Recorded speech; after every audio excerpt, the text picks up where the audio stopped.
Hello everyone and welcome back to the channel. I'm your host and today we are stripping away the PR spin. We are ignoring the club statements and we are getting right into the ugly truth of what is happening at St. James's Park right now. If you think the silence is comforting, think again. The news broke this morning. The Newcastle United board has officially reaffirmed their support for Eddie Howe following that disastrous, calamitous defeat to Brentford. On the surface, it sounds like stability. It sounds like trust the process. But as an investigative journalist who has covered this club through the Mike Ashley era and into the PIF revolution, I am telling you, read between the lines. This isn't a vote of confidence, it's a stay of execution. Let's start with the match itself because you cannot understand the boardroom panic without analysing the pitch-side collapse. Losing to Brentford is one thing, the Premier League is tough, but the manner of that defeat, it was spineless. We saw a midfield completely overrun, a defensive unit that looked like strangers, and an attacking line devoid of ideas. When the cameras panned to the director's box, you didn't see support. You saw phones being checked. You saw hushed conversations between Darren Eales and Paul Mitchell. That body language screams crisis. The tactical rigidity we saw against the Bees is what is truly alarming the hierarchy. We are seeing the same substitutions at the same times, the same formation regardless of the opposition, and a refusal to adapt when Plan A is neutralised. That is what kills managers at this level, not just the loss of 3 points. Now, let's get to the exclusive intel regarding this vote of confidence.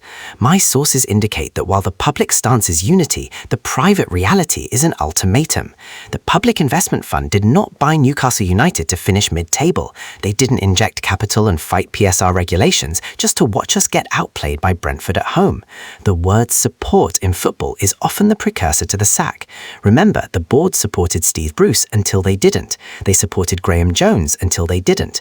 This reaffirmation is likely strategic. Why? Because sacking Eddie Howe right now without a world-class replacement lined up and ready to sign would be suicide.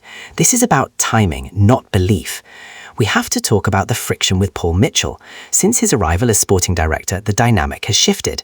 The summer transfer window was a disaster, we all know that. We missed out on Mark Guehi, we failed to strengthen the right wing, and we left Eddie short. However, the board feels that even with this squad, we should be beating Brentford. There is a growing sentiment upstairs that Howe is not getting the maximum out of the tools he does have. Isak looked isolated, Bruno looked frustrated, Gordon looked exhausted. That is on the manager. The board's support today puts the ball firmly in Eddie's court. It effectively says, we are backing you for now, so you have no excuses left. Furthermore, look at the financial implications. Sacking Howe and his staff costs millions in compensation. Bringing in a Mourinho or a Mancini costs millions more. With our delicate position regarding profit and sustainability rules, PIF is calculating the cost of failure versus the cost of change. They are gambling that Howe can turn it around because they literally cannot afford to be wrong. But make no mistake, this support has an expiration date. If we go into the next 2 fixtures, which are grueling by the way, and drop points in this manner again, this statement of support will be forgotten history. So what does this mean for the Toon Army? It means we are in the most critical month of the Eddie Howe era. The reaffirmed support headline is a shield for the board, not the manager. If Howe fails now, the board can say we gave him every chance. This is political manoeuvring at its finest. Eddie Howe is walking a tightrope over a pit of crocodiles, and the safety net just got a lot thinner. We need to see passion, we need to see tactical evolution, and we need it immediately. The Brentford defeat wasn't just a bad day at the office, it was a warning shot, and judging by the noises coming out of the club today, the board has their finger on the trigger, even if they're smiling for the cameras. I want to know what you think. Is this genuine support or is it the dreaded vote of confidence before the axe falls? Can Eddie turn this around or has the team stopped playing for him? Drop your thoughts in the comments below. I read every single one.